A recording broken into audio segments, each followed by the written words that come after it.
I knew I'd be a painter by the time I was 13 years old, and went to school for painting, but and moved to New York right away after school. And initially, I did every job known to man.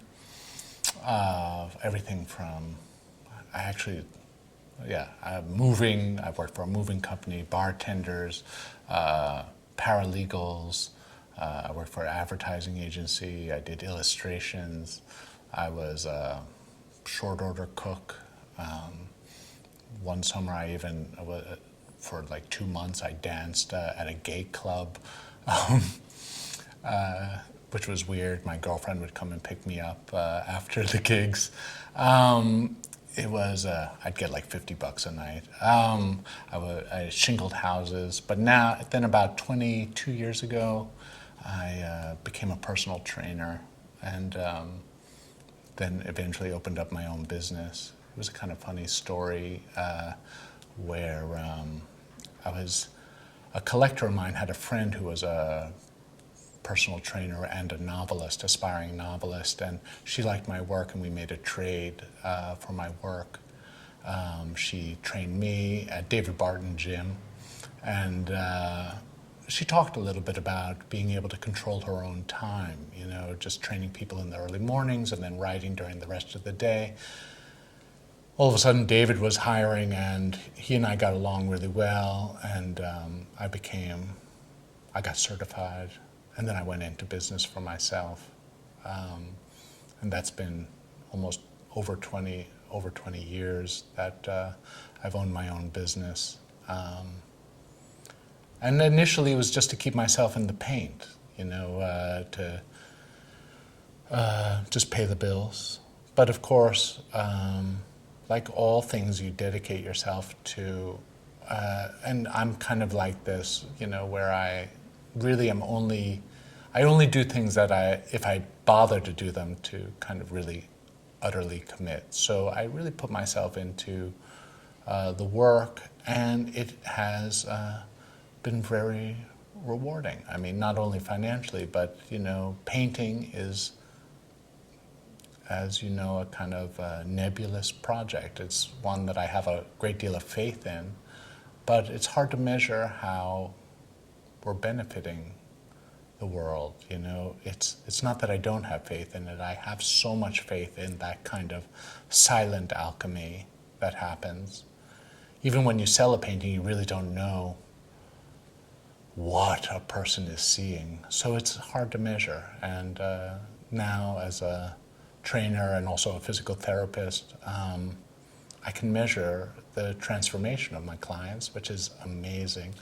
So that's kind of how I lead my day. I get up early in the morning, I do my meditation practice, I walk my dog, and then I see people, and I help them get stronger, repair any kind of chronic pain that they may be manifesting.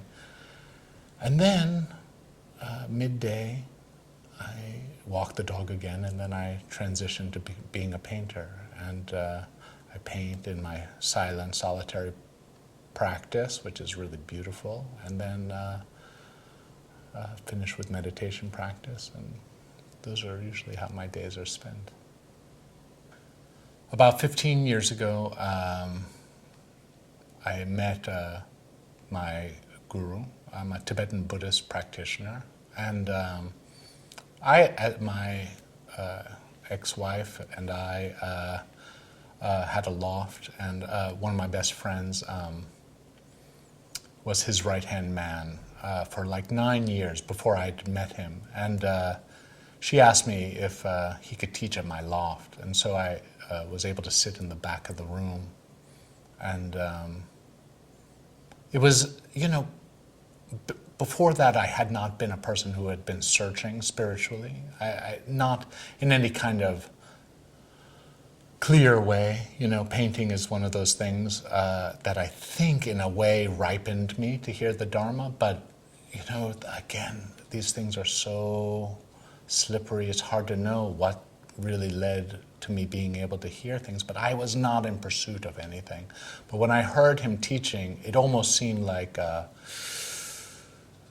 all the puzzle pieces of my phenomena kind of began to fit into places. And I knew that if I was paying attention, all the minutes of my days and nights could be a practice. And so I pursued him, and I became his student. And I'm traditionally, before this age, it was kind of a secret thing, to be a quote-unquote tantric practitioner, a Vajrayana practitioner. But now it's very common in the West to kind of openly talk about some of the things that we engage in. It's still, like all Buddhism, we're expected to just be practitioners. It's a lonely project, a solitary project that we do every day. There are formal practices that each student, each practitioner has, and it varies from student to student, depending on how, when, why they met their teacher, what are their karmic circumstances, and things like that. But I was taken under the wing by my teacher and given amazing teachings, and I've kind of applied myself as diligently. I mean, let me just say I'm utterly distracted all the time, but I'm doing the best I can to kind of know that I'm distracted, and that's kind of the practice fundamentally from top to bottom of the day and through the night as much as possible, to know when you're distracted. So I have these normal practices, sadhana practice that we do. It's kind of like a liturgy that includes all kinds of prayers, aspirational prayers, and then kind of practical applications to elicit awareness. And you can do this alone or in group context. And we do some, I have a community, a sangha, and we do practice together, usually twice a month, on a Guru Rinpoche Day and a Dakini Day, which are kind of astrologically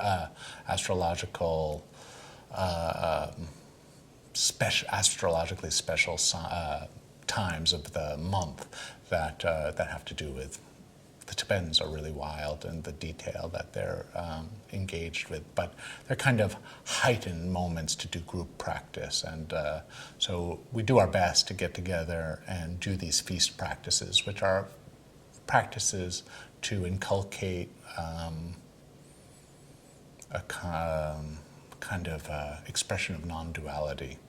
And we actually make food offerings, everything from meat to wine to sweets to sour to all kinds of everything. There's just a wide variety, and just to kind of practice having one taste meaning like recognizing that everything is kind of the same form, a projection of our mind, a display, and so the distinction between spicy and sweet begin to fall apart, and you just practice doing this.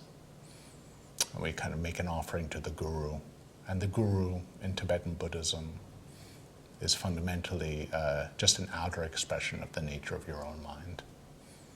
I don't know. For me, it really is an important vehicle of my daily life.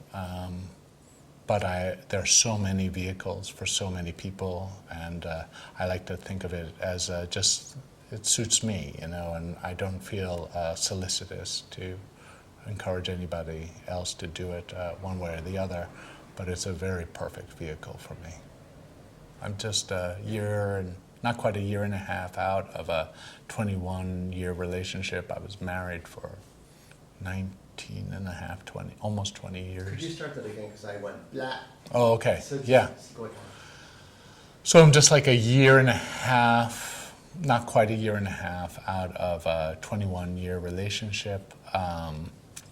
I was married for 19 and a half, almost 20 years of happily. It was a kind of, I like to think of it as a very successful marriage.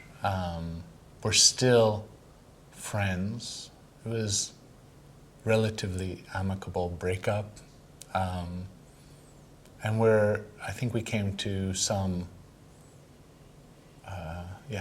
conclusion that the love that we had to have a different container for one another. It was no longer romantic in a way. And anyway, it's been quite challenging, but also, one step after another, all of a sudden, I feel in full flourish again. And I'm slowly starting to date. But more importantly, kind of thinking and enjoying being alone and getting used to being alone again. And recognizing that in certain ways, even within the context of a relationship, you're always experiencing this aloneness. And had I not had this opportunity to experience this quiet time by myself, I don't know if I would have been able to reflect as deeply on how I kind of would almost fool myself thinking that I wasn't alone, even within the context of a relationship. And I think that that's something, we want to escape, and it's good to feel like you're a team sometimes, with friends, family, and a loved one. But it's important to know that, we're resting alone in this kind of adventure, and these little connections that we make with people are important and significant, but they're almost like reflections, not so much. Yeah, I mean, I don't have the language fully to describe this, but all to say that it's now a fertile time for me, and I've been enjoying this process, and enjoying meeting new people. It's a little problematic because I kind of can see the good in everyone, and that makes me not very discriminating in certain ways, and in other ways, it just takes I'm also 50 years old, so I'm kind of a really good editor at the same time, I can recognize when, a dinner is just a dinner, and it's nice to make a conversation, meet a new person, but not to move it further. So it's been really novel, this process of being independent and also desiring intimacy and desiring some connection. And so I'm doing both.